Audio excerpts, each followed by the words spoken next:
আমাদের শরীরে এক ফোঁটা রক্ত থাকতে ইসকন নামের এই জঙ্গি সংগঠন বাংলার জমিনে প্রতিষ্ঠা হতে দেওয়া যাবে না, যাবে না, যাবে না। কারা কারা রাজি আছেন দুহাত তুলে আল্লাহকে দেখান।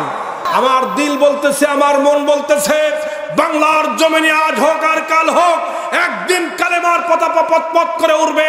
সেদিন নাস্তিক, মুরতাদ, ব্লগার তোমরা আর সামনে আসতে পারবে না, ইসলামকে তোমরা ক্ষতি করতে পারবে না।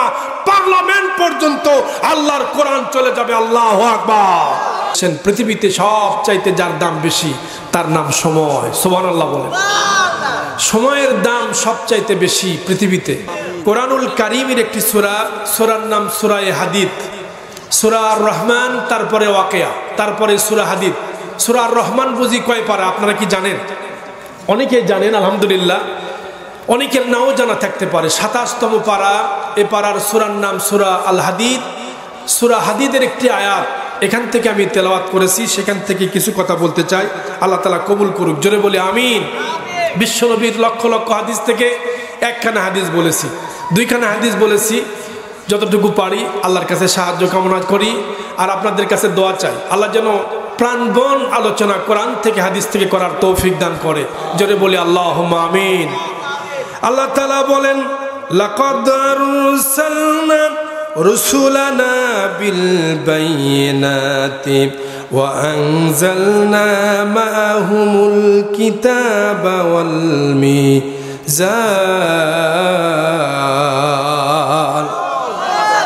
আল্লাহ তাআলা বলেন, লাকাদ আরসালনা, আমি আল্লাহ তাআলা প্রেরণ করেছি রসুলানা, আমার রসুলদেরকে আমি আল্লাহ প্রেরণ করেছি।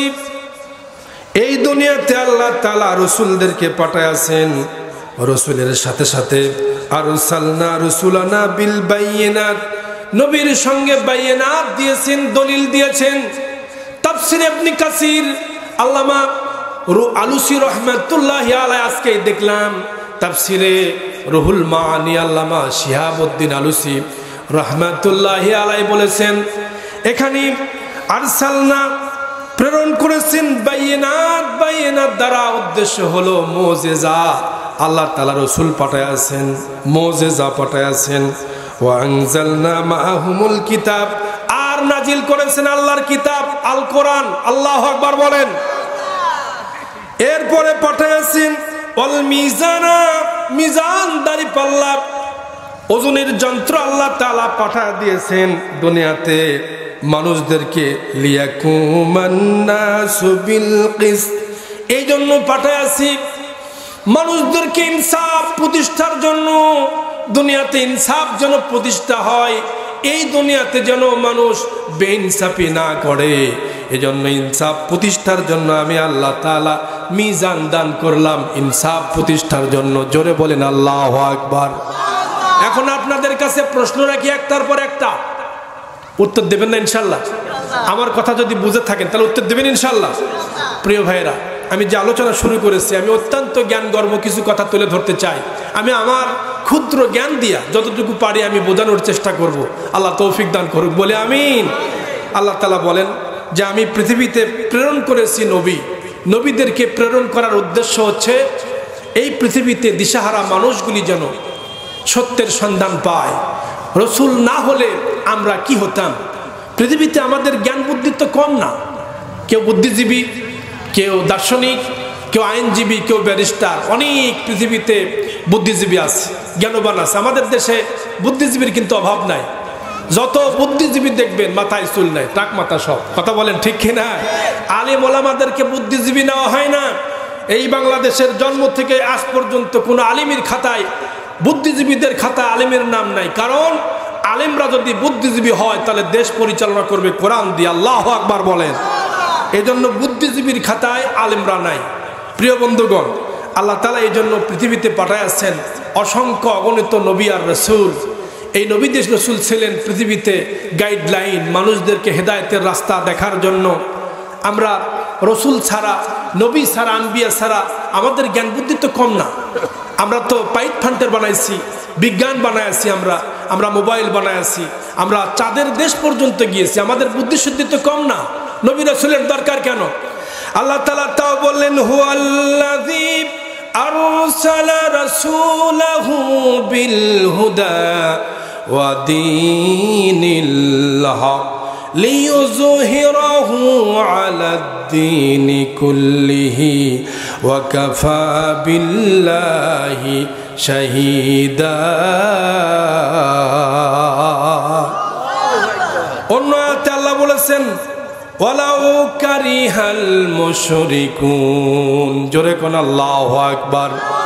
দুই সূরা দুই ভাবে আল্লাহ বলেছেন ওয়াল্লাযী, তিনি সেই সত্তা, আরসালা রাসূলাহু, যিনি তার রাসূলকে পাঠায়াছেন, বিল হুদা, হেদায়াত দিয়া, দিন দিয়া, সত্য দিন দিয়া আল্লাহ দুনিয়াতে পাঠায়া দিয়েছেন। ওয়া দীনি হক, দীনি হক দিয়ে আল্লাহ তাআলা তার নবীকে, তার রাসূলকে পৃথিবীতে পাঠায়া দিয়েছেন। লিইয়ুযহিরাহু আলাদ-দীনি, এই দিনকে বিজয় করার জন্য, কুল্লিহি, সমস্ত দিন থেকে, সমস্ত আদিয়ান থেকে, সমস্ত বাতিলা থেকে দিনকে প্রতিষ্ঠার জন্য নবীদেরকে এই দুনিয়ায় পাঠিয়েছেন। যার কারণে নবীরা আল্লাহর দিন প্রতিষ্ঠার জন্য এই দুনিয়াতে এসেছে, দিন প্রতিষ্ঠার জন্য মার খেয়েছে। এই দুনিয়াতে এমন কোন নবী নাই, এমন কোন রাসূল নাই যারা দুনিয়াতে এসে মার খায় নাই। আল্লাহু আকবার। তাহলে বোঝা গেল আল্লাহর দিন প্রতিষ্ঠার জন্য প্রয়োজনে নবীরা জীবন দিয়েছে, জান দিয়েছে, মাল দিয়েছে, জীবন দিয়েছে, সংগ্রাম করেছে, বাতিলের কাছে মাথা নত করে। জোরে বলেন, বাতিলের কাছে মাথা নত করে, কোন জালিমের কাছে মাথা নত করে নাই। নবিয়ানা ইব্রাহিম আলাইহিস সালামকে নমরুদ ধরেছে, বলেছে আমার অনুগত্য করো, সব বাদ দিয়া, আল্লাহর দিন বাদ দিয়া, আমি নমরুদ, আমাকে আমি হলাম সবচাইতে বড় ইলাহ, আমি হচ্ছেন সবচাইতে বড় আল্লাহ, আমাকে তুমি মানো, সব কিছুকে বাদ দিয়া আমাকে তুমি মানো। তখন আল্লাহ পাকের নবী ইব্রাহিম আলাইহিস সালামকে হাত বাঁধছে, পা বাঁধছে, আগুনের ভিতরে ফেলে দিয়েছে। তারপরেও কি আল্লাহর নবী তার দিন থেকে, আল্লাহর দিন থেকে এক চুল পরিমাণ সরছে নাকি?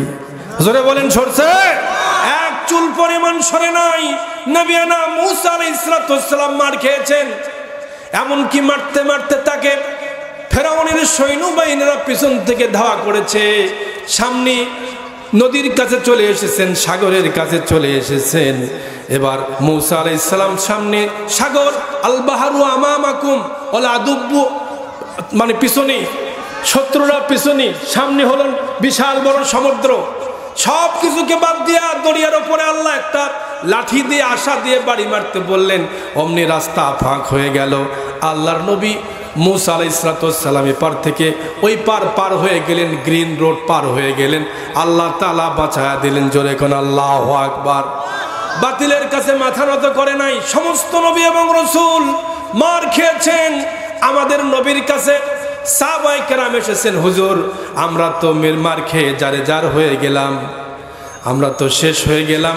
ইসলাম কবুল করার কারণে আপনি পৃথিবীতে বাইয়ানাত নিয়ে এসেছেন, দলিল নিয়ে এসেছেন, বুরহান নিয়ে এসেছেন।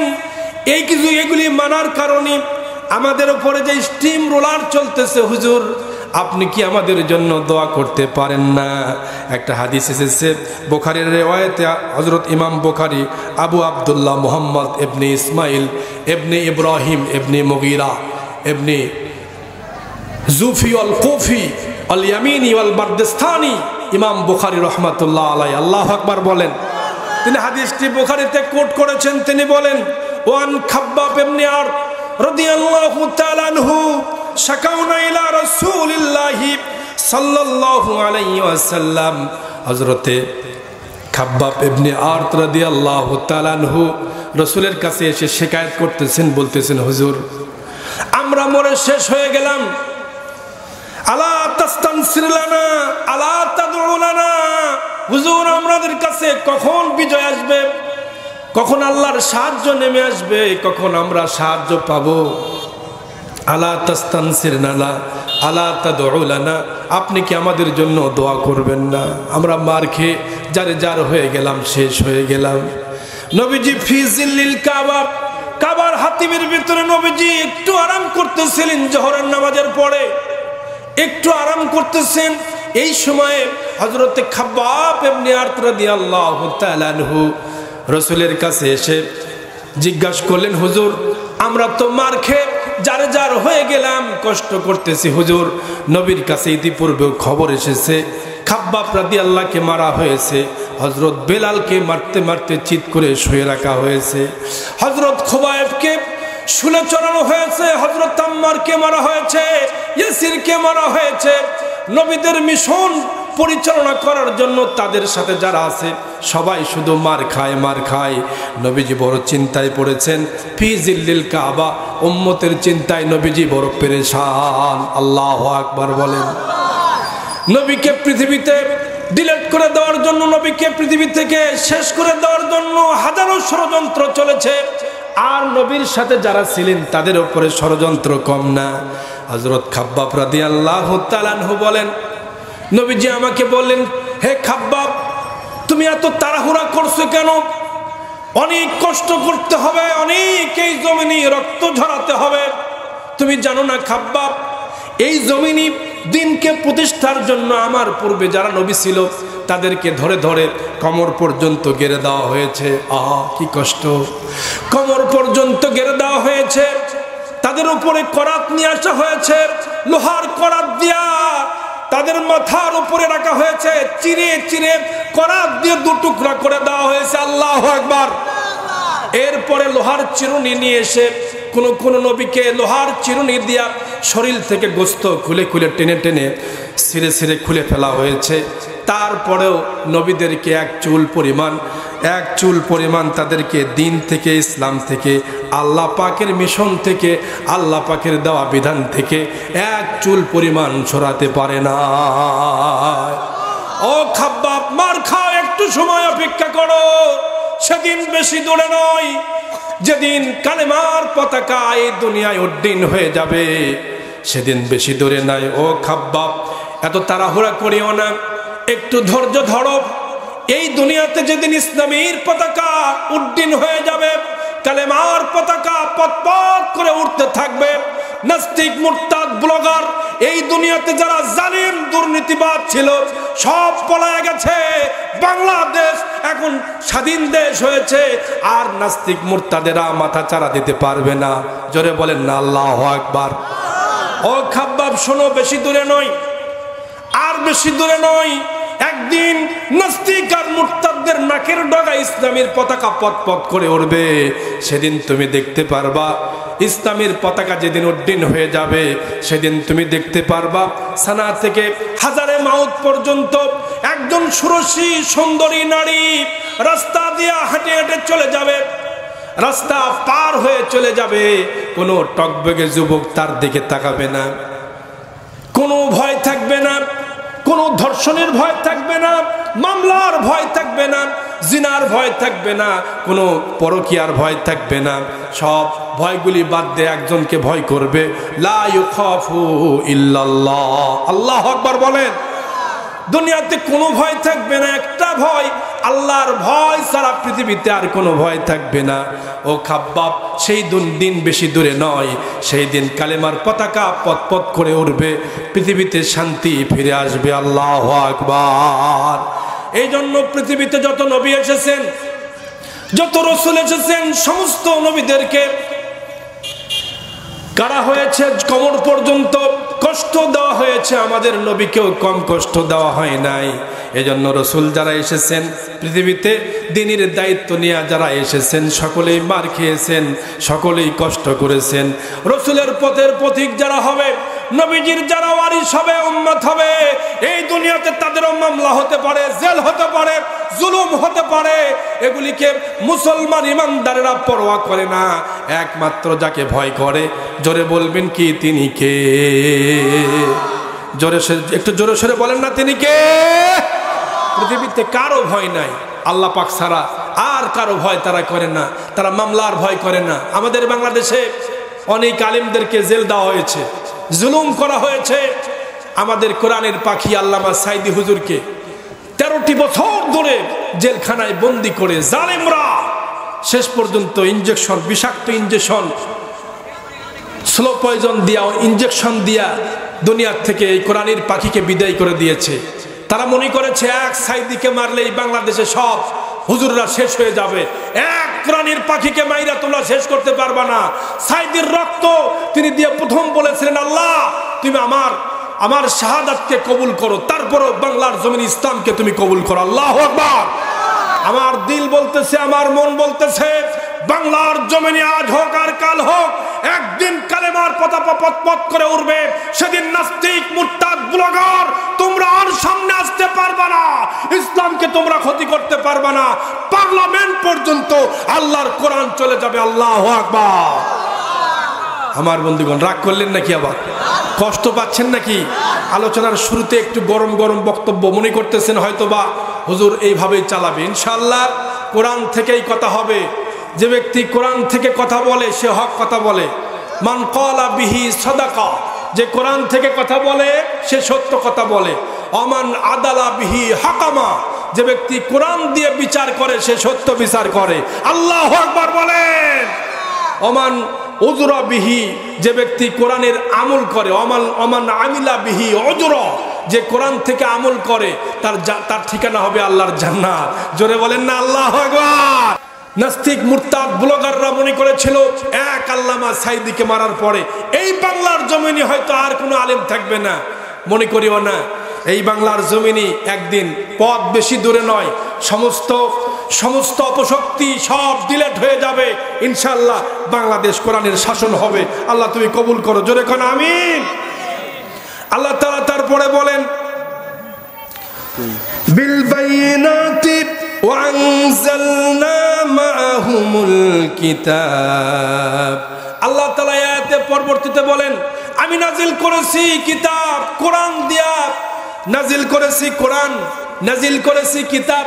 এই কিতাব দিয়ে বান্দা যখন এই জমিনে শাসন করবে, আল্লাযীনা ইম্মাক্কান্নাহুম ফিল আরদি আকামুস সালাতা ওয়া আতুজ যাকাতা ওয়া আমারু বিল মারুফি ওয়া নাহাউ আনিল মুনকার।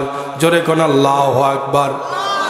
এই দুনিয়াতে যারা কোরআন দিয়া দেশ পরিচালনা করবে, বিশ্বাস করুন আল কোরআন আল্লাহ তাআলা পৃথিবীতে এই জন্য পাঠায়া দেন নাই। এটা সুমু খাওয়ার কিতাব না। জোরে বলেন, এটা সুমু খাওয়ার কোনো কিতাব? শুধু সুমু খাওয়ার জন্য এটা আসে নাই। এই কিতাবটা ঝুঁকে ঝুঁকে খতম দেওয়ার জন্য আসে নাই। এই কিতাবটা লাইন ধরে ধরে ঘুরে ঘুরে পড়ার জন্য আসে নাই। তাবিজ বানানোর জন্য আসে নাই। তাহলে এখন আপনাদের প্রশ্ন, তাহলে কি জন্য আসছে? এই কিতাবটা পার্লামেন্টে, প্রথম পার্লামেন্টের সেই জায়গায় সংসদ ভবনে এই কিতাবটা রাখতে হবে। এই কিতাবটা এসেছে পার্লামেন্টের জন্য, কারণ ওখান থেকে একটা আইন হবে, ওখান থেকে একটা ব্যবস্থাপনা হবে। এই কোরআন দিয়ে আমরা নামাজ পড়ি, কোরআনের বিধান দিয়ে আমরা নামাজ পড়ি। এই কোরআনের ভিতরে আছে আকিমুস সালাহ, নামাজকে প্রতিষ্ঠা করো। আমরা যারা নামাজ পড়ি, আমরা যারা রোজা রাখি, আমরা হজ করি, যাকাত দেই, সব বিধানগুলি কোরআনে আছে না নাই? জোরসে বলেন আছে না নাই? কোরআন দিয়ে আমরা সব আমলগুলি করি।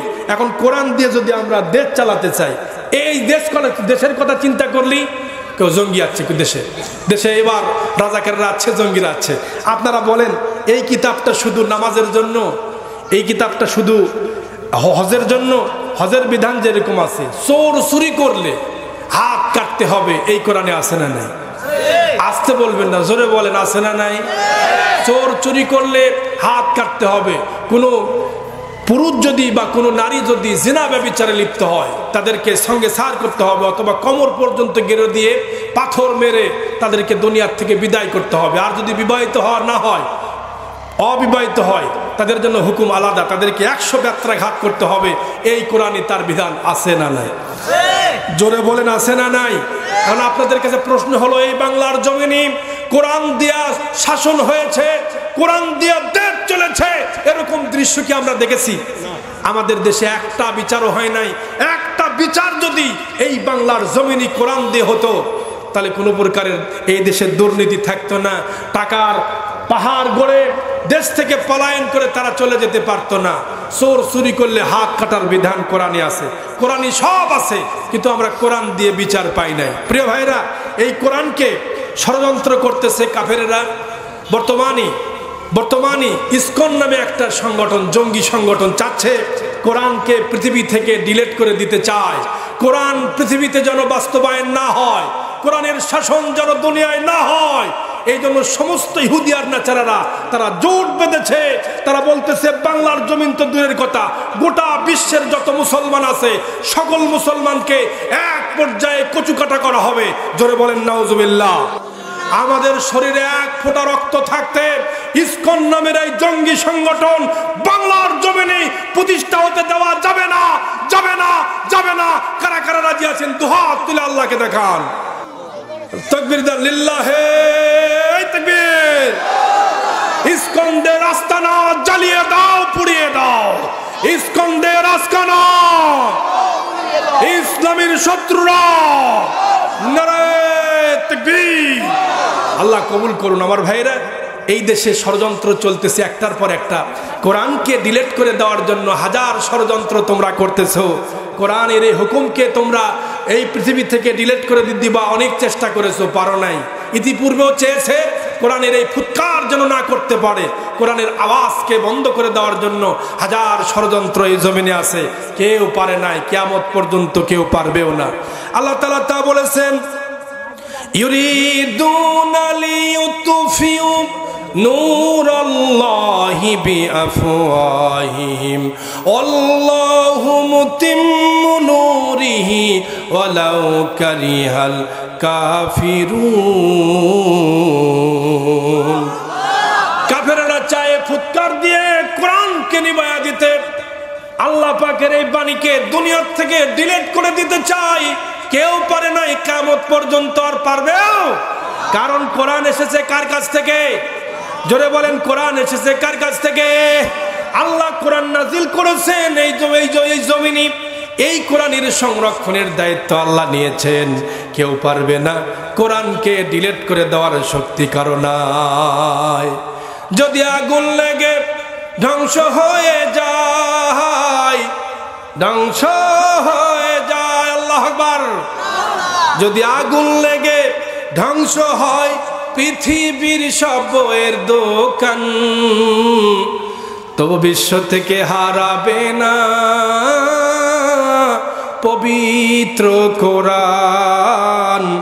বিশ্ব থেকে হারাবে না পবিত্র কোরআন। মারহাবা কোন? যদি আগুন লেগে ধ্বংস হয় পৃথিবীর সব বইয়ের দোকান, তবু বিশ্ব থেকে হারাবে না পবিত্র কোরআন। তবু বিশ্ব থেকে হারাবে না পবিত্র কোরআন। আল্লাহু আকবার। কষ্ট হচ্ছে আপনাদের? করবে কেমন করে কোরআন ধ্বংস? আগুনের তেজ আছে বিশ্ব ভরা গণিত কোরআনের হাফেজ। একসাথে সবাই বলবেন জোরে করে আল্লাহু আকবার। করবে কেমন করে কোরআন ধ্বংস? আগুনের তেজ আছে বিশ্ব ভরা গণিত কোরআনের হাফেজ। তারা ছাপায় আসমানি গ্রন্থ, ছাপায় আসমানি গ্রন্থ, বাঁচাবে ইসলামের মান, বাঁচাবে ইমানের মান। তবু বিশ্ব থেকে হারাবে না পবিত্র কোরআন। বিশ্ব থেকে হারাবে না পবিত্র কোরআন। আমার ভাইরা, এই কোরআনকে ডিলিট করে দেওয়ার জন্য হাজারো ষড়যন্ত্র করেছে। পাকিস্তানের একজন বাদশা, তিনি যখন প্লেনে যাচ্ছিল, প্লেনে তিনি আগুন লাগায় দিয়েছিল। দেখো, পাকিস্তানি জিয়া মরল দুর্ঘটনাই ভাই, কোরআন বিমান পড়ে ছাই হইল, কোরআন পড়ে নাই। আল্লাহু আকবার কোন? দেখো, পাকিস্তানি জিয়া মরল দুর্ঘটনাই ভাই, বিমান পড়ে ছাই হইল, কোরআন পড়ে নাই। আল্লাহু আকবার। কোরআন যেমন ছিল তেমন আছে, যেমন ছিল তেমন আছে, একটি সূরাও হয়নি ম্লান। সে জায়গায় ঝামেলা পাকায় না। কোরআন যেখানে তেলাওয়াত করা হয়, যেখানে মাহফিল হয়, সে জায়গায় তোমরা খারাপ আচরণ করিও না, কোরআনকে স্টপ করে দিও না। ইতিপূর্বে কোরআনের মাহফিলে 144 ধারা 144 জারি করা হতো। কতক্ষণ ঠিক না? কোরআনের মাহফিল করার জন্য পারমিশন লাগতো। কোরআনের মাহফিল করার জন্য নেতার বাড়ি ঘুরতে ঘুরতে জুতার তলা শেষ, কোরআনের মাহফিল করা যেত না। আজকে বাংলাদেশ স্বাধীন হয়েছে, কোনো সাংসার কাছে যাওয়া লাগে না, আল্লাহর কোরআন দিয়ে আমরা কথা বলবো, কোনো নেতার দরকার নাই। কথা কোন ঠিক কেরা? এই কোরআন ডিলিট করে দেওয়ার জন্য আবু জাহেল চেয়েছে আল্লাহর জমিনে কোরআনকে স্টপ করে দিতে। আর বাংলাদেশের স্বৈরাচার কিছু ছিল, কোরআনকে স্টপ করে দেওয়ার জন্য হাজার ষড়যন্ত্র করত। তাফসির মাহফিলের জন্য যখন তাদের কাছে যাওয়া হতো, তাদের বক্তার নামগুলি দেওয়া হতো, যখন আমরা স্টেজে আসতাম তখন কান পড়া দেওয়া হতো, হুজুর সাবধান, কোনো প্রকার রাজনীতির কথা বলবেন না, যা বলবেন আসমানের কথা আর জমিনের নিচের কথা। কথা কন, এই শুভগাছার লোকেরা কথা কন ঠিক কিনা?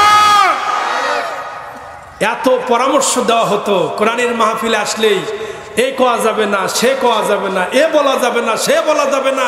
আমরা খালি আপনারা বলবেন কি, আমার দাদার কিচ্ছা করবেন, আমার নানার কিচ্ছা করবেন, আমার 14 পুরুষের কিচ্ছা বলবেন, কিন্তু কোরআন থেকে মানুষকে বোঝাবেন না। কোরআন থেকে দূরে সরার জন্য হাজার ষড়যন্ত্র করেছে, যেরকম আবু জেহেল করত। কথা বলেন ঠিক কিনা? আবু জেহেল বলল, খবরদার কোরআন শুনতে যেও না, কোরআনের ধারে কাছে বসিও না। আল্লাহ পাকের নবী যখন কোরআন তেলাওয়াত করতেন, কি সুন্দর সান্দিক বাক্যগুলি তিনি তেলাওয়াত করতেন। আর রহমান আল্লামাল কোরআন খলাকাল ইনসানা আল্লামাহুল বায়ান। জোরে কোন আল্লাহু আকবার। এই বাণীগুলি যখন নবীজি কুরাইশদের সামনে তেলাওয়াত করতেন, কাফেররা আশ্চর্য হয়ে যেত। তারা বলতো, কি সুন্দর সান্দিক মিলওয়ালা একটা কোরআন, আমরা জীবনে কোনোদিন শুনি নাই। যে ব্যক্তি কোরআনের কাছে একবার বসতো, সে ব্যক্তি কোরআনের আকর্ষণে আরো শুনতে চায়। জোরে কোন আল্লাহু আকবার। নবীজি প্রথমে ইসলাম দাওয়াতটা দারে আর কানে তিনি তেলাওয়াত করতেন। মক্কা নগরীতে প্রথম 3 বছর গোপনে ইসলাম চলছে। কয় বছর? আওয়াজ খুলে বলতে হবে, কয় বছর? পিছনের ভাইরা একসাথে বলেন তো, কয় বছর? হাতটা একটু দেখান না, একটু দেখান। আপনার একটু মনোযোগটা করার জন্য বলতেছি। কয় বছর বলেন? গোপনে ইসলাম চলছে 3 বছর। জোরে কোন কয় বছর? 3 বছর নবীজি গোপনে ইসলাম দারে আর কানে নবীজি কোরআন তেলাওয়াত করেন। আবু জেহেল হুলিয়া জারি করলো, লা তাসমাউ গেল। এতটাই তিনি বিমোহিত হয়ে গেলেন, এতটাই কোরআনের প্রেমে মুগ্ধ হয়ে গেলেন। আবু জেহেল বলে, আমি কান পেতে কোরআন শুনি। ওই রাত্রিতে দেখতে পেলাম আমার মতো কোরআন শোনার জন্য আবু সুফিয়ান আছে। মারহাবা খন। তখন আবু সুফিয়ান মুসলমান হয় নাই। আবু জেহেল এসেছে, আবু সুফিয়ান এসেছে, ওয়ালিদ ইবনে মুগিরা এসেছে। এরপরে আপনার কাফের গোষ্ঠীর সবাই কোরআন শোনার জন্য একে একে জড়ো হয়েছে। রাত্রিবেলায় গভীর রাত্রিতে নবীজি কোরআন শোনাচ্ছেন, সাহাবীদেরকে নিয়ে নামাজ পড়তেছেন। রাত্রি যখন ফজর হয়ে গেল, যখন আলোকিত হয়ে গেল, আবু জেহেল কোরআনের প্রেমে পাগল পাড়া হইয়া এক পর্যায়ে দেখলেন আবু সুফিয়ান আর এক কানায় কোরআন শোনে। একটু আওয়াজ খুলে বলবেন কি আল্লাহু আকবার। আবু জেহেল এবার লজ্জা পেয়ে তার কাপড়টা, রুমালটা এবার নাকের ভেতরে দিয়ে বলতেছেন, আমারে হয়তো কেউ চিনবা না, একটু পায়ের আওয়াজ হয়েছে। অমনি আবু সুফিয়ান দাঁড়ায়া দেখতেছে আবু জেহেল নিজেই কোরআন শুনতে আসছে। জোরে বলবেন কি মারহাবা। আবু সুফিয়ান বলতেছে, ও নেতা তুমি কোথায় গেছে? যাও। আমি তো এখানে এসেছিলাম। কয় যাও কেন? কয় না, আর এখানে থাকা যাবে না, তোমরা আগামীকাল আর কেউ কোরআন শুনতে আসবা না, কেউ কোরআন শুনতে আসবা না। ঠিক আছে, আমরা আসবো না। সবাই গেল সেখান থেকে। পরের রাত্রিতে আবু জেহেল মনে মনে বলল, আমি তো বড় নেতা, আমার কথা শুনবে সবাই, কেউ কোরআন শুনতে আসবে না। আবু সুফিয়ান মনে করলো আবু জেহেল নিজে ওয়াদা করেছে আসবে না। পরের রাত্রিতে দেখে গেল সবাই কোরআন শুনতে এসেছে। আবু জেহেল মনে মনে চিন্তা করলো, কেউ না, আমি মজা করে কোরআনটা শুনি। কারণ কোরআন নাজিল হয়েছে আল্লাহর নবী মুহাম্মদুর রাসূলুল্লাহ, সকলে পড়েন সাল্লাল্লাহু আলাইহি ওয়াসাল্লামের উপরে, আল্লাহর হাবিবের উপরে কোরআন নাজিল হয়েছে। আবুল আহাব, আবু সুফিয়ান, ওয়ালিদ ইবনে মুগিরা সমস্ত কাফেররা একত্রিত হয়ে বলল, আজকে আপনি আবার এসেছেন। আবু জেহেল এবার সন্ধি করলো, আর কোনো দিন আসবো না, আমার হাতে সবাই বায়াত হও। আবু জেহেলের হাতের উপরে হাত রেখে সমস্ত কাফেররা বলল, আমরা ওয়াদা করলাম আগামীকাল আব্দুল্লাহর ছেলে নবী মুহাম্মদ, আমরা বলবো সাল্লাল্লাহু আলাইহি ওয়াসাল্লাম, তার কোরআন আমরা শুনতে আসবো না। পরের রাত্রিতে দেখা গেল সবাই এসেছে, আল্লাহু আকবার কর, সবাই কোরআন শুনতে এসেছে। তিনি বললেন, না, হবে না, এই করে কোরআন পৃথিবী থেকে ডিলিট করে দেওয়া যায় না। নবীজি আমার কোরআন যখন তেলাওয়াত করেন, সাহাবীদের সংখ্যা একে একে 2 করে 3 করে আস্তে আস্তে বাড়তে লাগলো। হজের মৌসুম চলতেছে, নবীজি কোরআন শোনাচ্ছেন। দূরদেশ থেকে অনেক হাজী সাহেবান কাবা ঘরে তাওয়াফ করতেছিলেন, তাদেরকে আবু জেহেল বলল, খবরদার, মক্কায় একজন পাগল বের হয়েছে, আল্লাহর নবীকে গালি দিয়েছে, পাগল বলে, মিথ্যুক বলে, গণক বলে, নানান গালির শেষ নাই। আলেম ওলামাদেরকে গালি দেওয়ার শেষ নাই, কথা বলেন ঠিক না? ইতিপূর্বে নবীকেও গালি দেওয়া হয়েছে, নবীর নাম নিয়ে তারা মিথ্যুক বলেছে, গালি দিয়েছে, নবীকে বিভিন্ন ভৎসনা করেছে, নবীজি মন খারাপ করেছেন। আল্লাহ বললেন, না নবী না, আপনি কষ্ট পাবেন না, আপনি কষ্ট পাবেন না। ইতিপূর্বে অনেক নবীদেরকে এরকম কষ্ট দেওয়া হয়েছে, আপনি সবুর করুন, উসবির, আপনি সবুর করুন, আপনি ধৈর্য ধরুন। কাফেরদের শক্তি বেশি দিন থাকবে না, আপনি একটু ধৈর্য ধরেন। ইসলাম যখন আপনি পাবেন, মদিনার যখন আপনি স্টেট কায়েম করবেন, সমস্ত কাফের মুরতাদেরা আপনার পায়ের কাছে এসে হাঁটু গেড়ে তারা ট্যাক্স দিবে, খাজনা দিবে। আল্লাহু আকবার বলেন। আমার ভাইরা, নবীজি তেলাওয়াত করতে লাগলেন। মক্কার দূরে একটি পাহাড়ের উঁচু পাহাড়ে দাঁড়িয়ে নবীজি চমৎকার সুরে কোরআন শোনাতেছিলেন। হাজী সাহেবরা এসে কাবা ঘরের পাশে দাঁড়িয়ে গেল, তারা তওয়াফ করতেছিলেন। আবু জেহেল লম্বা একটা বক্তব্য দিয়ে বললেন, শোনো হাজী সাহেবরা, শোনো, এই দেশে, আমাদের দেশে একজন পাগল বের হয়েছে, এই পাগলের কাছে তোমরা কেউ যাবা না। আমাদের দেশের নিয়ম হলো, পাগল বললে সেখানে সবাই আমরা হুমরি খাই। এবার সকল হাজী সাহেবরা চিন্তা করলো, পাগলটা কেমন একবার দেখা দরকার। আল্লাহু আকবার খান। সকল হাদিস সাহেবরা একত্রিত হয়ে আল্লাহর নবীর কাছে গেলেন, গিয়ে দেখতে পেলেন নবীজি মধুর সুরে আল্লাহর কোরআন দিয়া, আল্লাহ পাকের মধুর কণ্ঠ দিয়া নবীজি কোরআন শোনাচ্ছেন। আল্লাহু আকবার বলেন। সমস্ত হাদিস সাহেবরা নবীজির কাছে বসে গেলেন। তারা চিন্তা করলো, এত সুন্দর চেহারা, এত সুন্দর পূর্ণিমার মতো চেহারা তার, কত সুন্দর ঝাঁকড়ানো চুল, ভুরুগুলি টানা টানা, চোখগুলি ডাগর ডাগর চোখ। নবীজির চেহারার মতো চেহারা পৃথিবীতে আল্লাহ তাআলা আর কাউকে দেন না, তার মতো সুন্দর পৃথিবীতে আর কেউ নাই। কাফেরেরা আশ্চর্য হয়ে গেল, আমরা পাগল পৃথিবীতে দেখেছি, কিন্তু এত সুন্দর মানুষ তো পাগল হতে পারে না। আবার এত সুন্দর করে তেলাওয়াত করতেছেন, তার চেহারা থেকে মণি মুক্তার মতো আল্লাহ তাআলা তার চেহারার ভিতরে একটা লাইট মারতেছে, ফোকাস মারতেছে, যেটা পূর্ণিমার চাঁদকে হার মানায়। এত সুন্দর তার দৃষ্টিটা, এত সুন্দর তার চাউটটা, কি সুন্দর করে জবান দিয়ে তিনি তেলাওয়াত করতেছেন। তারা রসুলের কথার ভেতরে তারা আকর্ষণ পেয়ে গেল। তারা বললেন, কি আপনার নাম, কি আপনার পরিচয়? লোকেরা বলা বলি করতে লাগলো, তিনি নবী মুহাম্মদ, আমরা বলবো সাল্লাল্লাহু। তিনি আরবদের নেতা, কেউ বলল আলামিন, কেউ বলল বিশ্বাসীদের নেতা, কেউ বলল মুহাম্মদ। আল্লাহু আকবার বলেন। নবীজি তাদের কাছে কোরআন শোনায়া দিলেন। নবীজির কাছে তারা ইসলাম গ্রহণ করলো। আবু জেহেলের সব মিশন বন্ধ হয়ে গেল। দিন যায়, নবীর উপরে স্টিম রোলার বেড়ে যায়, মুসলমানের সংখ্যা বেড়ে যায়, নবীর উপরে স্টিম রোলার একটার পর একটা বেড়ে যায়। কাফেররা ষড়যন্ত্র করলো, নবীকে পৃথিবীতে কেমনে ডিলিট করে দেওয়া যায়, নবীকে কেমনে এই দুনিয়া থেকে শেষ করে দেওয়া যায়। নবীজি আসেন শুয়ে হযরতে আলী রাদিয়াল্লাহু তাআলা আনহুকে বললেন, এ আমার প্রিয় সাহাবী জামাতে আলী, হয়তো এই মদিনার লোকেরা, এই মক্কার লোকেরা হয়তো আমার এই দুনিয়ার থেকে বিদায় করে দিতে পারে। তাহলে বোঝেন, একটার পর একটা নবীর উপরে বিপদ আসে না নাই? জোরসে বলেন আছে না নাই? একটার পর একটা নবীর উপরে বিপদ। এই বিপদ থেকে নবীজি প্রত্যেকবারই আল্লাহ তাআলা তাকে বাঁচায় দিয়েছেন। সবার শেষে আল্লাহর হাবিবকে দুনিয়ার থেকে বিদায় করে দেওয়া হবে, সেই রাত্রিতে আল্লাহ তাআলা তাও জানায় দিয়েছেন।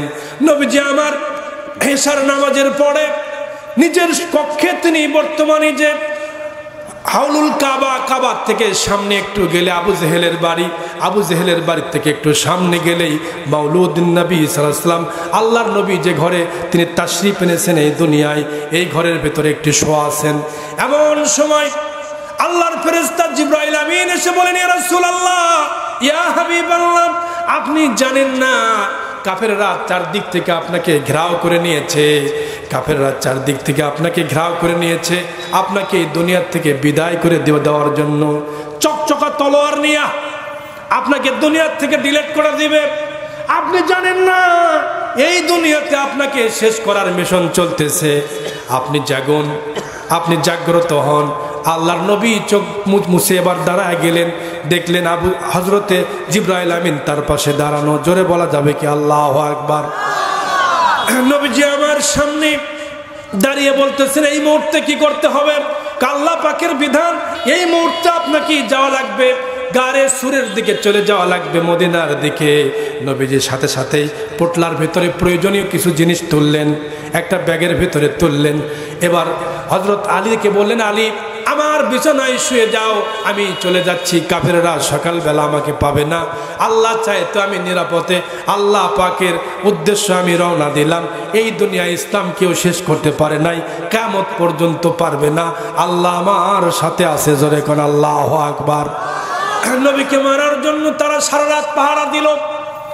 নবীজি আমার হযরত আলী রাদিয়াল্লাহু তাআলা আনহুকে বিছানার মধ্যে শোয়া দেয়া এবার নবীজি দরজা থেকে বের হলেন, দেখলেন চারদিক থেকে কাফেরেরা চকচকা তলোয়ার নিয়ে, রামদাস চাইনিজ কুরাল নিয়ে, চকচকা তলোয়ার নিয়ে সামনে দাঁড়ানো।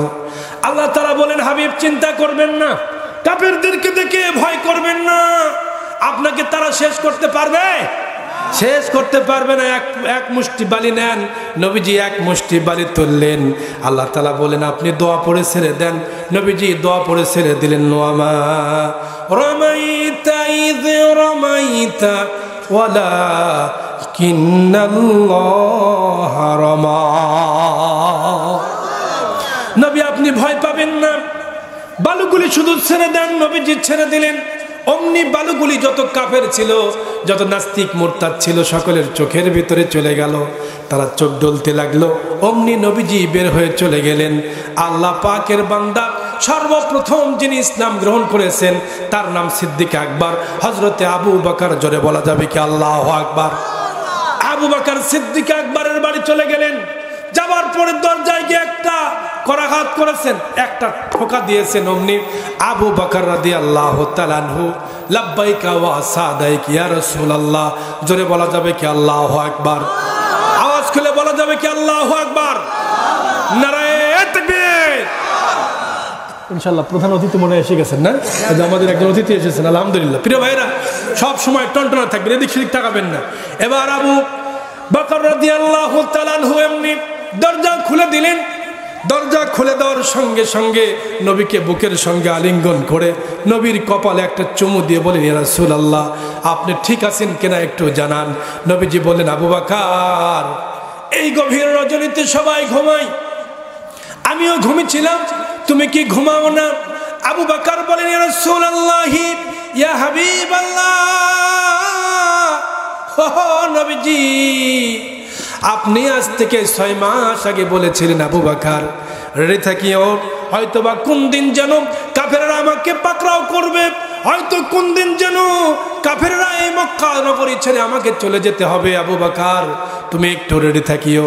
যেদিন আপনি বলেছেন আজ থেকে 6 মাস আগে, তারপরের থেকে কোনদিন আমি আমার মাথাটা বালিশের সঙ্গে আর লাগাই নাই, আমার মাথাটা কোনোদিন আর বালিশের সঙ্গে লাগাই নাই, আরাম করি নাই, দরজার সঙ্গে দাঁড়িয়ে দাঁড়িয়ে পুরা রাতটা কাটায়া দিয়েছি।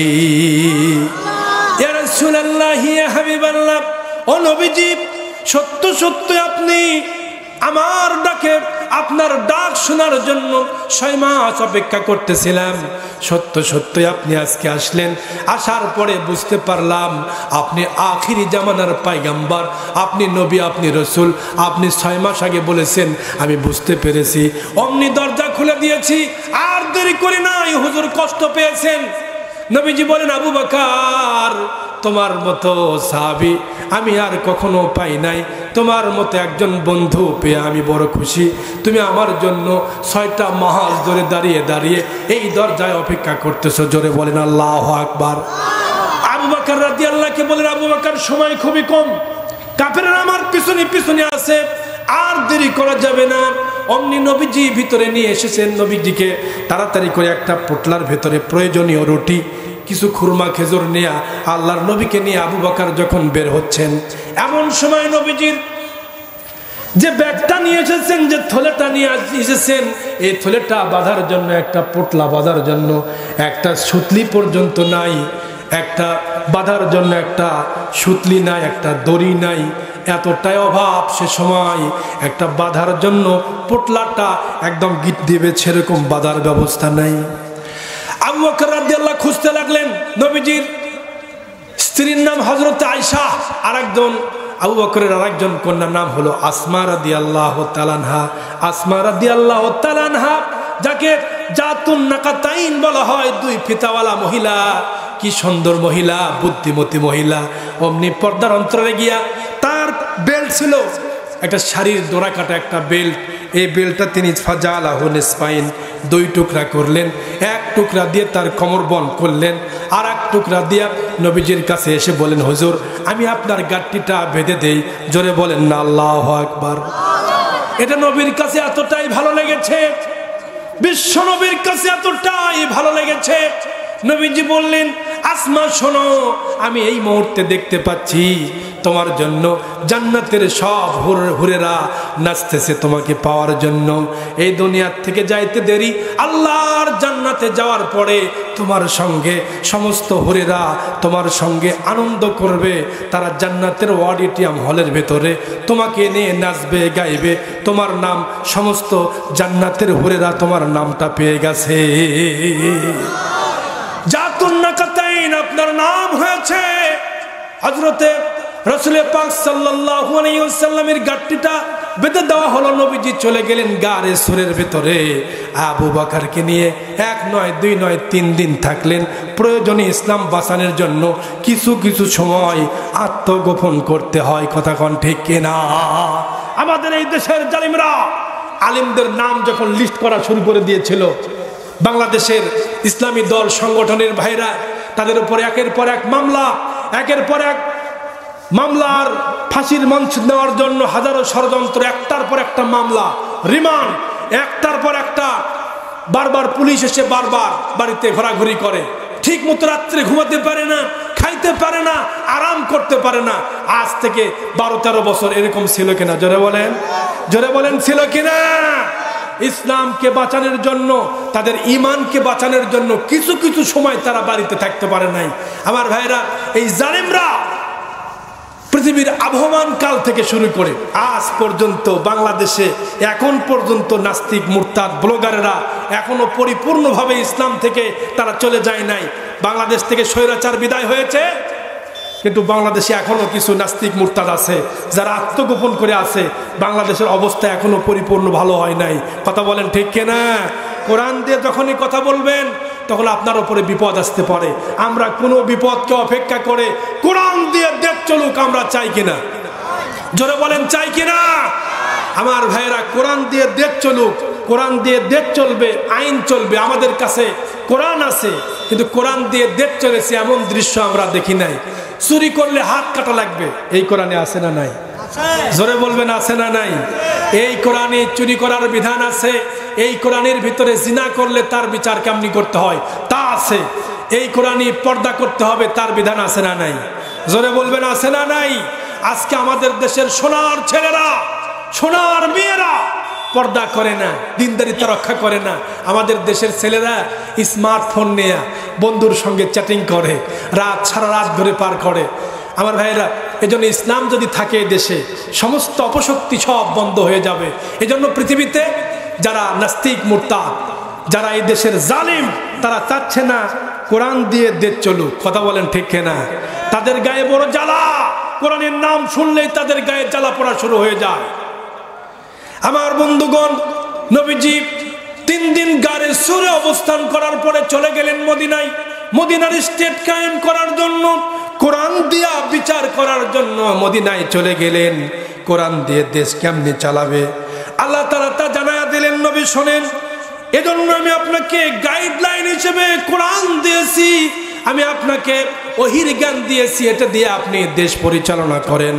আল্লাহর নবী মক্কা থেকে যখন মদিনায় চলে গেলেন, মদিনার রাজধানী স্টেট কায়েম হয়ে গেল, ইসলাম সেখানে ইসলামের রাজধানী হয়ে গেল। নবীজি সেখানে কোরআন দিয়া বিচার করলেন। কোরআনের বিচার হলো চুরি করলে হাত কাটা লাগবে, চুরি করার বিধান হলো হাত কাটতে হবে। আল কোরআনের বিধান হলো আস-সারিকু ওয়াস-সারিকাতু ফাকতাউ আইদিয়াহুমা, চোর চুরি করলে হাত কাটা লাগবে। জোরে কোন আল্লাহু আকবার। নবীজি মদিনায় চলে গেলেন। বনি মাখজুম গোত্রের কিছু লোকেরা এসে নবীর কাছে বলেন, ইয়া রাসূলুল্লাহি, ইয়া হাবিবাল্লাহ, শোনেন, বনু মাখজুম গোত্রের কিছু লোক, একজন মহিলা চুরি করেছে। আল্লাহ রাসূল শোনেন, খুব ভালো করে শোনেন ভাইরা, গল্প করেন না, খুব ভালো করে শোনেন।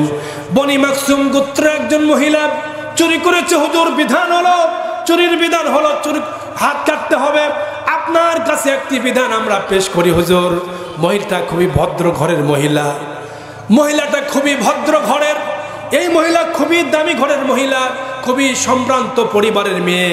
হুজুর, বিচারটা একটু হালকা করা যায় কিনা? এটা করার জন্য সাহাবায়ে কেরামদের মধ্যে সলা পরামর্শ।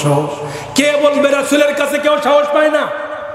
সর্বশেষে সাহাবীরা সিদ্ধান্ত নিলেন, আমরা কেউ বলবো না, বরং ওসামা ইবনে যায়েদ, হযরত রাসূলের পালক ছেলে হযরতে যায়েদ রাদিয়াল্লাহু তাআলা আনহু, তার ছেলে হযরতে ওসামা, তার মাধ্যমে যদি আমরা প্রস্তাব দেই, নবীজি রাগ করবেন না। যায়েদ ইবনে ওসামা রাসূলের কাছে গিয়া বলেন, ইয়া রাসূলুল্লাহ, ইয়া হাবিবাল্লাহ, বনি মাখজুম গোত্রের একজন মহিলা, খুবই সম্মানিতা মহিলা, মহিলাটা চুরি করেছে, তার বিচারটা একটু হালকা করে দেন। নবীজি সেই মুহূর্তে এতটাই কষ্ট পেয়ে গেলেন, চেহারাটা লাল বর্ণ ধারণ করলো। আল্লাহু আকবার বলেন। নবীজি কারো উপরে রাগ করলে সেটা তার চেহারার ভিতরে বোঝা যেত, কিন্তু মানুষের উপরে সেটা প্রতিশোধ নিতেন না। নবীজি বলেন, ওসামা শোনো, আরে আমার সাহাবীরা, তোমরা সলা পরামর্শ করে এসেছো, শোনো, এই চুরিটা যদি বনি মাখজুম গোত্রের মহিলা না হয়ে যদি আমার আপন কন্যা মা ফাতেমা যদি চুরি করত, আমি রাসূল হাত কাটতে দেরি করতাম না, হাতটা নিয়া অমনি হাতটা কেটে দিতাম। আল্লাহর কোরআন দিয়া এই দেশে যদি একটা হাত কাটার বিচার হতো, আপনাদের কাছে প্রশ্ন হলো, বাংলাদেশ স্বাধীন হয়েছে 50 বছর পার হয়ে গেছে, এখন পর্যন্ত চোর চুরি করলে একটা হাত কাটার বিধান কি দেখছেন? জোরে বলেন, দেখছেন?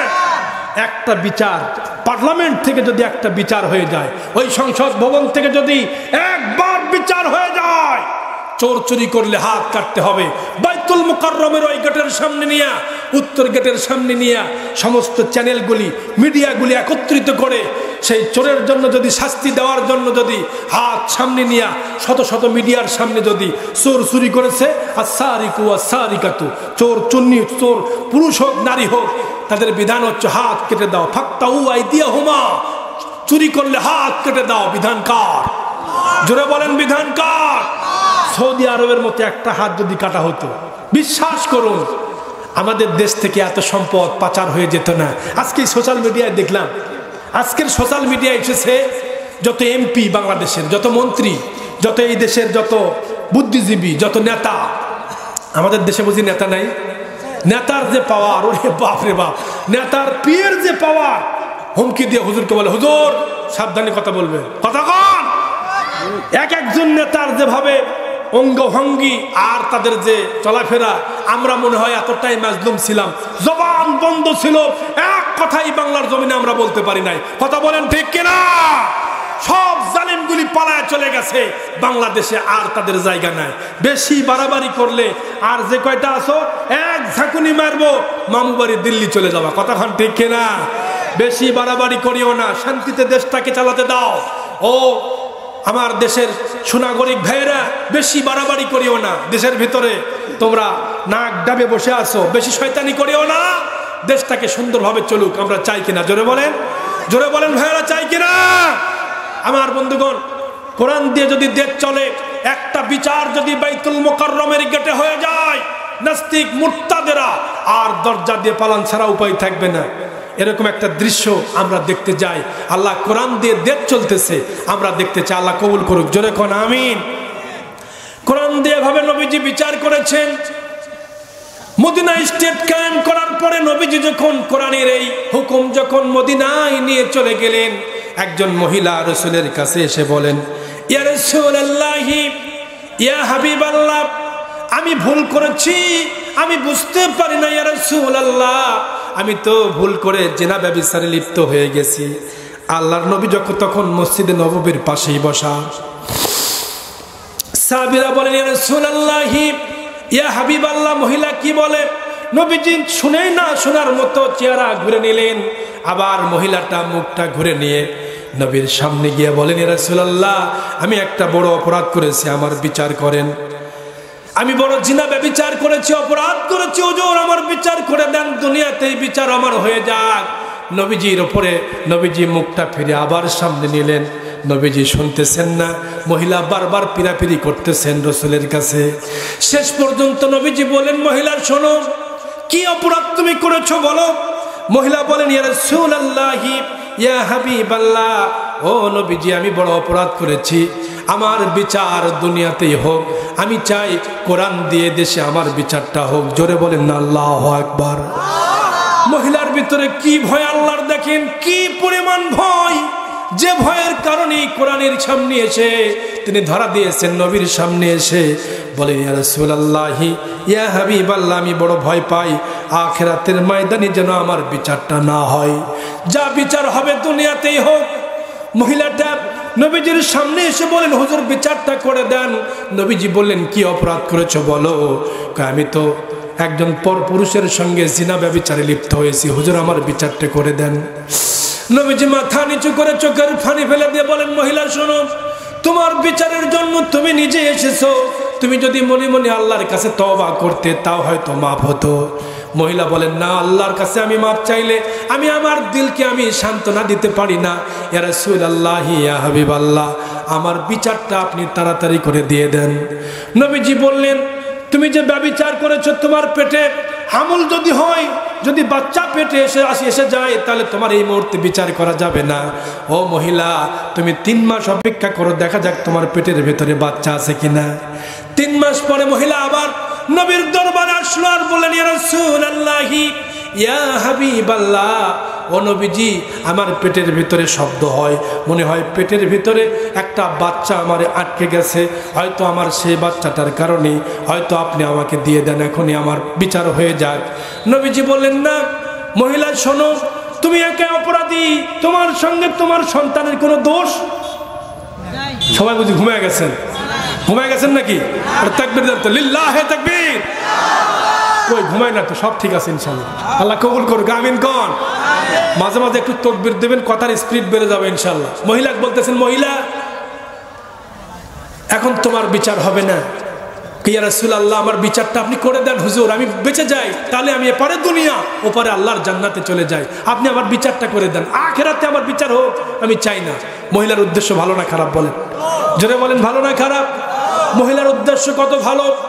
নবীজির কাছে বলতেছেন, হুজুর আপনি বিচার করে দেন। নবীজি বলেন, না, 3 মাস পার হয়ে যায়, শুধু হবে না, তোমার ডেলিভারি না হওয়া পর্যন্ত, গর্ভের সন্তান ভূমিষ্ঠ না হওয়া পর্যন্ত তুমি আমার কাছে আর এসিও না।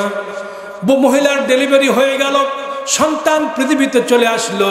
মহিলা আবার সন্তানটাকে নিয়ে আল্লাহর নবীর দরবারে এসে বলেন, হুজুর আমি সেই মহিলা। নবীজি বললেন, তুমি কোন মহিলা বলো? আমি তো সেই মহিলা হুজুর, যেই মহিলাটা ব্যভিচারিণী ছিলাম, বিচারটা তাড়াতাড়ি করে দেন। জোরে কোন আল্লাহু আকবার। কোরআনের বিচার আপনি মদিনায় করতেছেন, স্টেট কায়েম হয়ে গেছে, আপনি তাড়াতাড়ি করে আমার বিচারটা করে দেন। আল্লাহর নবী বলেন, মহিলা শোনো, এই মুহূর্তে আপনার বিচার এইভাবে করা যাবে না, কারণ দুগ্ধ পোষক সন্তানটা যদি আমি যদি হুকুম দেই, আপনি যদি শহীদ হয়ে চলে যান, এপারে দুনিয়া ওপারে আল্লাহর জান্নাতে চলে যাবেন, তাতে কোনো সমস্যা নাই। কিন্তু সমস্যা হলো এই দুগ্ধজাতক সন্তান, নবজাতক সন্তানকে কে দুগ্ধ পান করাবে? এই সন্তানটা মায়ের স্নেহ থেকে বঞ্চিত হবে। 2 মাস দুগ্ধ দেওয়ার পরে তুমি ফিরে আমার কাছে আসবা। জোরে বলেন না আল্লাহু আকবার। ইসলাম কি সুন্দর ধর্ম, ইসলাম কত সুন্দর মানবতার ধর্ম। 2 বছর পর্যন্ত মহিলাটা সন্তানকে বুকের স্তন খাত থেকে দুধ খাওয়ায়া বড় করলেন। সন্তানটা বড় হয়ে গেল, একটু হাঁটাচলা করতে লাগলো, নিজে মায়ের দুধ ছাড়া অন্য খাবার শুরু করে দিল। এবার সন্তানটাকে রেখে নবীর দরবারে এসে বলেন, ইয়া রাসূলুল্লাহ, ইয়া হাবিবাল্লাহ, ও নবীজি আমার বিচার করে দেন। কোন বিচার? নবীজি বললেন, কি আপনি? আমি পর্দা করে এসেছি হুজুর, আমি আপনাকে চিনতেছেন না। আমি সেই মহিলা, যে মহিলা ব্যভিচারিণী ছিলাম, আপনি বিচারটা ফয়সালা করে দেন।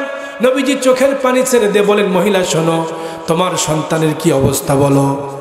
বলতেছি, ইয়া রাসূলুল্লাহি, ইয়া হাবিবাল্লাহ, আমার সন্তানটাকে আমি দুগ্ধ ছেড়ে দিয়েছি, আমার সন্তান অন্য খাবার গ্রহণ করেছে। জোরে বলেন না আলহামদুলিল্লাহ। সন্তানটাকে রেখে এসেছি হুজুর, এখন আমার বিচার করেন।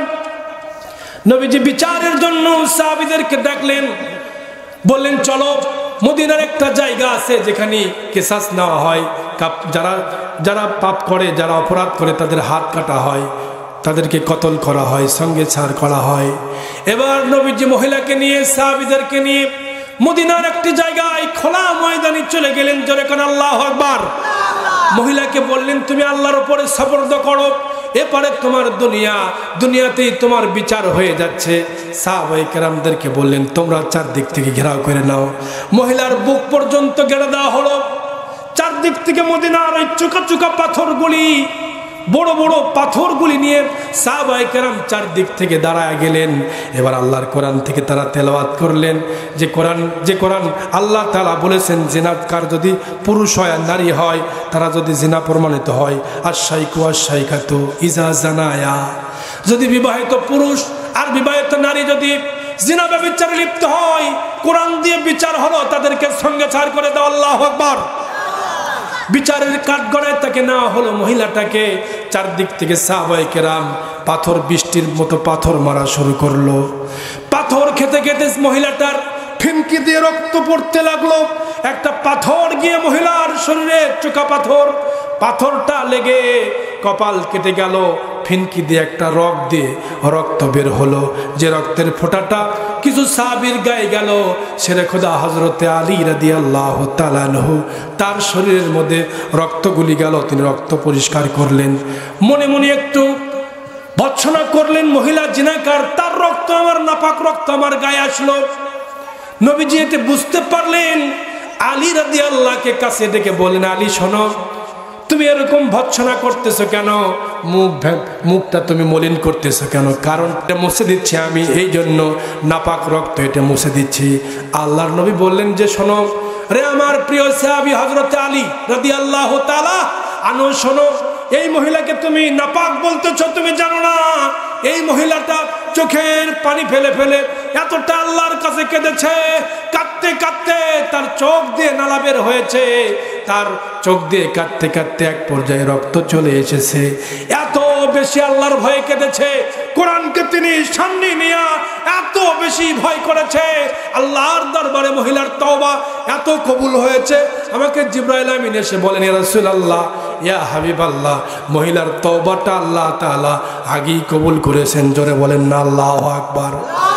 এই মহিলার তওবা এত কবুল হয়েছে, জাহান্নামের সব চাইতে যিনি পাপী বেশি, এরকম ৭০ জন জাহান্নামের জন্য যদি এই মহিলা তার তওবাটাকে উপহার দেয়, ৭০ জন কাফেরকে জাহান্নাম থেকে আনতে পারবে। এত পরিমাণ তওবা আল্লাহ তার কবুল করেছেন। জোরে বলেন না আল্লাহু আকবার। আমার ভাইরা, এই কোরআন দিয়ে বিচার করলে পৃথিবীতে শান্তি নেমে আসবে, পৃথিবীতে কোনো জুলুম থাকবে না। খলিফাতুল মুসলিমিন হযরত ওমরের নাম শোনেন নাই? এমন এলাকায় মনে হয় সুবাগাছাতে এমন কোনো মুসল্লি মনে হয় নাই খলিফা ওমরের মতো এরকম একজন টাইগার মার্কা নেতা, এরকম সাহসী বীর পুরুষ সিপাহসালার নবীর সাহাবী হযরত ওমর রাদিয়াল্লাহুর মতো এরকম বড় একজন নেতা আমাদের বাংলাদেশের জন্য দরকার আছে। কথা কোন ঠিক কিনা? জোরে বলেন ঠিক কিনা? ওমর রাদিয়াল্লাহর নাম শুনে নাই এরকম পুরুষ মনে হয় আমার এলাকায় এই শুভাগাছাতে নাই। ওমর রাদিয়াল্লাহু তাআলা স্টেট কায়েম করেছেন, যিনি এই দেশে তিনি রাষ্ট্রপ্রধান ছিলেন, দেশ পরিচালনা করেছেন কোরআন দিয়ে। জোরে কোন কি দিয়ে? কোরআন দিয়ে দেশ পরিচালনা করার কারণে কোনো দেশের ভিতরে কোনো চোর, কোনো গুন্ডা, কোনো বদমাইশ ঢুকতে পারে নাই। আল্লাহু আকবার বলেন। একজন ডাকাত রাত্রিবেলায় মদিনায় রাস্তা দিয়ে হাঁটতেছিলেন, খুব খেয়াল করেন আমার দিকে। রাত্রিবেলায় যখন হাঁটতেছিলেন, হাঁটতে হাঁটতে তার মনের ভিতরে খায়েশ হলো। যুবক চিন্তা করলো, আরে ওমর রাদিয়াল্লাহু তো নাই, মনে মনে একটু চেষ্টা করি দেখি, মদের বোতল, মদ খাওয়ার একটু নেশা হয়েছে। কি হয়েছে বলেন? জোরে বলেন। মদ খাওয়ার নেশা হয়েছে। আমাদের দেশে ডারবিক একটু গল্লি মনে হয় খায় না। আপনাদের এলাকার যুবকেরা খুবই ভালো, একটা যুবক এরকম 2 নম্বরই করে না। আমাদের এলাকার এই যে আমাদের শুভগাছা এলাকার লোকেরা, এই যারা মুরব্বী আছে, যা যুবক আছে, আমাদের যারা তরুণ নবীন যুবক, এরপরে মুরব্বী বাবাজেরা, আপনাদের এলাকায় কোনো ডারবি কেটু খাওয়া মানুষ মনে হয় নাই। ধূমপান করা কি লোক আছে? কি বলেন আছে?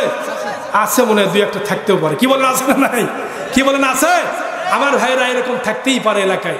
ওমর রাদিয়াল্লাহু তাআলার মতো একজন এত বড় একজন জলিলুল কদর সাহাবী, তিনি প্রেসিডেন্ট মদিনার প্রেসিডেন্ট। তিনি গভীর রাত্রিতে যখন ছদ্মবেশে হাঁটতেছিলেন, 1 পা 2 পা করে, রাত্রি একটু গভীর হয়েছে, যুবক এরকম একটা মদের বোতল নিয়ে এরকম টাইগারের মতো মদটা খাইতেছে। এটা কি পানি না? জোরে বলেন পানি কিনা? উনি মদের বোতলটা এইভাবে নিচে রাখছে, খালি ঘুমে চলতেছে, আমি খাচ্ছি, কেউ আমার দেখবে না। আল্লাহর কি কাম! অমনি সামনে হযরত ওমরের সামনে, যুবকের সামনে হযরত ওমর রাদিয়াল্লাহু খাড়া হয়ে গেছে, দাঁড়িয়ে গেছে। ওই যাচ্ছে ওমর রাদিয়াল্লাহু। আল্লাহু আকবার কর। ওমর রাদিয়াল্লাহু যে রাস্তা দিয়ে যায়, সেই রাস্তা দিয়ে শয়তান যাইতে ভয় পায়। 40 দিন পর্যন্ত ওই রাস্তায় শয়তান যাইতে ভয় পায়। আল্লাহু আকবার বলবেন না? কি ধরনের একজন বীর সিপাহ সালার নেতা হযরত খলিফাতুল মুসলিমিন ওমর রাদিয়াল্লাহু তাআলা। এবার হাঁটতেছিলেন যুবক, মনে মনে তওবা করেন, আল্লাহ আমার বাঁচার অবস্থা শেষ, আজকে আমাকে সঙ্গে সার করে দিবে। আজকেই ওমরের শাসন যেরকম নিজের সন্তানকে মারতে মারতে এমন মারা মারছে, মাত্র একবার শুধু শরাব পান করেছিল, এটা করার কারণে সন্তানকে 40টি বেত মারতেই দুনিয়ার থেকে বিদায় করেছে। মারতে মারতে তার পিঠের সালবাল তুলে দিয়েছে, সালবাকল উঠাইয়া দিয়ে কবরের উপরে তিনি আরো 40টা মারছে। আল্লাহু আকবার খান। নিজের সন্তানকেই ছাড়ে নাই, আর আমাকে কেমনি ছাড়বে? যুবক ভয়ে থরথর করে কাঁপতেছে, আর মদের বোতলটা নিজে লুকায়া বলতেছেন, আল্লাহ তুমি বাঁচাও, বাঁচাতে পারে যিনি তিনি কে? আর একটু আস্তে কোন, তিনি কে? সে আল্লাহ আছে না নাই? আল্লাহর কাছে যুবক মনে মনে তওবা করলো, আল্লাহ তুমি বাঁচাও। এই সময় আল্লাহ তাআলা যুবকের তওবা আল্লাহ কবুল করলেন। বলেন, আল্লাহ গো আর জীবনে মদ খাবো না, কানে ধরতেছি, আর জীবনে কোনোদিন মদ খাবো না। আল্লাহ, এই যে প্রেসিডেন্ট আসতেছে ওমর রাদিয়াল্লাহু, যাকে দেখে শয়তান পর্যন্ত ভয় পায়, আমার গায়ের থরথরি শুরু হয়েছে। আল্লাহু আকবার। যুবক থরথর করে কাঁপতেছে আর বলতেছে, আল্লাহ আর জীবনে কোনোদিন মদ খাবো না, তুমি বাঁচাও, তুমি বাঁচাও। যুবক মনে মনে তওবা করেছে যার সাথে, একটু আওয়াজ খুলে বলবেন তিনি কে? আল্লাহর কাছে বলেন, আল্লাহ আমারে বাঁচাও। আল্লাহ তাআলা হযরত ওমর রাদিয়াল্লাহু তাআলাকে আস্তে আস্তে তিনি সামনে আসলেন। তিনি মনে মনে বললেন, আল্লাহ এই মুহূর্তে তুমি আমাকে এমন একটা সাহস দাও যাতে করে আমি তার সঙ্গে কথা বলতে পারি। ওমর রাদিয়াল্লাহু সামনে বলতেছে, যুবক শোনো। ওমরের সামনেও যুবক থরথর করে কাঁপতেছে, তারপর নিজেকে কন্ট্রোল করে বলতেছেন, আসসালামু আলাইকুম ইয়া আমিরুল মুমিনিন। বলতেছে, খলিফাতুল মুসলিমিন। যুবক, এই গভীর রাত্রিতে তুমি ছদ্মবেশে ঘুরতেছো, ব্যাপার কি? তোমার এই যে বগলের নিচে কিছু মনে হয় আছে, আমি অনুভব করতেছি। যুবক তো 1.5 টাকা শুরু হয়ে গেছে। আল্লাহ, যে জায়গায় আমার যা মালটা যেখানে আছে ঠিক সেই জায়গায় চলে গেছে। আল্লাহ আকবার কর। আমি ধরা খাইছি, আল্লাহ তুমি বাঁচাও, বাঁচাও আল্লাহ। ওমর রাদিয়াল্লাহু তাআলা বললেন, যুবক তোমার এখানে কি আছে? মনে হয় কিছু মালটাল আছে, বার করো। হুজুর বেয়াদবি মাফ করবেন, আমার বোতলের ভিতরে এগুলি যা দেখতেছেন এগুলি মট্টত কিছু না, এগুলি সিরকা, এর ভিতরে আছে হলো পানি, এর ভিতরে আছে হলো শরবত। মারহাবা খান, জোরে বলেন না মারহাবা। লিল্লাহে তাকবীর, তাকবীর, লিল্লাহে তাকবীর। তাকবীর, লিল্লাহে তাকবীর। প্রধান বক্তার আগমন, প্রধান বক্তার আগমন।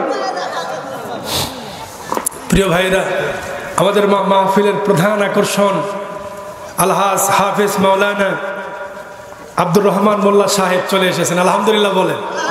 যারা এদিক সেদিক আছেন চলে আসেন। আমি আলোচনাটা শেষ করে দিচ্ছি ইনশাআল্লাহ। যুবক হযরত ওমর রাদিয়াল্লাহু তাআলা আনহুকে সামনে পেয়ে বলতেছেন, হুজুর আমার বোতলের ভিতরে যা দেখতেছেন আপনি মনে করছেন মদ, আসলে মদ না হুজুর, এর ভিতরে আছে হলো সিরকা, এর ভিতরে আছে শরবত, বিশ্বাস না হয় আপনি দেখেন। ওমর রাদিয়াল্লাহু বলতেছেন, এই যুবক আমার দিকে খেয়াল করেন, এই যুবক বোতলেরটা আমাদের দাও। ওমর রাদিয়াল্লাহু তাআলার খোলা যে বোতলটা ওমর রাদিয়াল্লাহু হাতে নিয়েছেন, কারণ প্রেসিডেন্ট হলে তিনি চেক না করে বিচার করতে পারবে? আন্দাজে কোনো বিচার করা যাবে?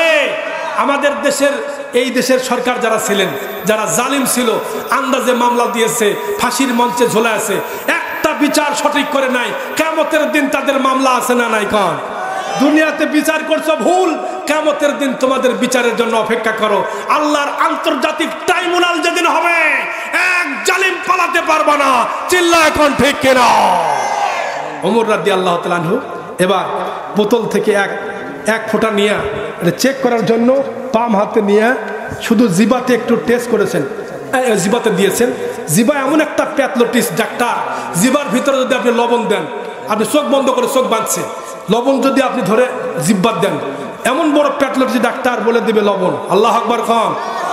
আচ্ছা মধু যদি দেন এক ফোঁটা, আপনাকে ঢেলে দেওয়া হয়েছে হাতের ভিতরে, যে নেন একটু কি দেখেন বলেন তো আপনি, চোখ বাঁধা আপনাকে হাতের ভিতরে দেওয়ার সাথে সাথে আপনি বলতে পারবেন না? ডাইরেক্ট জিব্বা বলে দিবে এটা মধু। আল্লাহু আকবার খান। এটা মিষ্টি জাতীয় খাবার বলে দিবে, টক হলে তাও বলে দেয়, লবণ হলে তাও বলে দেয়, মিষ্টি হলে তাও বলে দাও। বড় একটা প্যাথোলজি ডাক্তার আপনার কাছে বসে আছে। আল্লাহু আকবার বাড়ির যা কম। আমার ভাইরা শেষ করতেছি আমি, শেষ। ওমর রাদিয়াল্লাহু তাআলা বললেন, যুবক তোমার কাছে যে জিনিসটা আছে আমি চেক করি। তিনি চেক করে জিব্বাত দিলেন, দিয়ে দেখলেন আসলেই সত্যি এটা সিরকা, এটা মদ না, এটা শরবত হয়ে গেছে। বলেন যুবক তুমি এরকম চিটিং বুদ্ধি নিয়ে তুমি মদের বোতল নিয়ে এরকম ঘোরো, মনে হচ্ছে মদ, অথচ তুমি এরকম করে বোতলটা নিয়ে তুমি ঘোরো। আমি তো সত্যিই মনে করেছিলাম মদ। বিচারটা যদি অমনি করতাম তাহলে তো তোমার আমি এখনই সাইজ করতাম। কথা কন ঠিক কিনা? ওমর রাদিয়াল্লাহু হাতটা আগেই বাড়ায়, সটকা এই যে ভিতরে এখানে কোমরের সাথে বেল্ট বাঁধা থাকতো সব সময়, বেল্টটা বার করছিলাম, এখনই সাইজ করা শুরু করে দিতাম। তোমারে আমি ছাড়তাম না। তোমার 14 পুরুষ আসলো আমার কাছ থেকে, রেহাই ছিল না। এমন একজন প্রেসিডেন্টের দরকার আছে না নাই? জোরে বলেন আছে না নাই? আমাদের দেশে আমরা আইয়ুব খানের শাসন, মুজিবের ভাষণ, বঙ্গবন্ধুর ভাষণ, জিয়া কেটেছে খাল, এরশাদের নানান তাল, আগ্রম বাগ্রম ঘোড়ার ডিম, এরপরে ফখরুদ্দিন মঈনুদ্দিন সব দেখা শেষ। আগামীতে আমাদের দেশ টুপিওয়ালাদের বাংলাদেশ। আল্লাহু আকবার। ইসলামী হুকমত হবে সামনে। নবীর আশেক যারা, নবীর রসুলের যারা উত্তরসূরি, যারা রসুল সাল্লাল্লাহু আলাইহি ওয়াসাল্লামের যারা আদর্শ মেনে চলে, তাদের দেশ এই বাংলাদেশ। আল্লাহু আকবার। এরকম একটা প্রেসিডেন্ট আমাদের দেশের জন্য দরকার। আমরা চাই এই দেশে ইসলামী হুকমত কায়েম হোক, ইসলামের পতাকা উড্ডীন হয়েছে এই দেশে।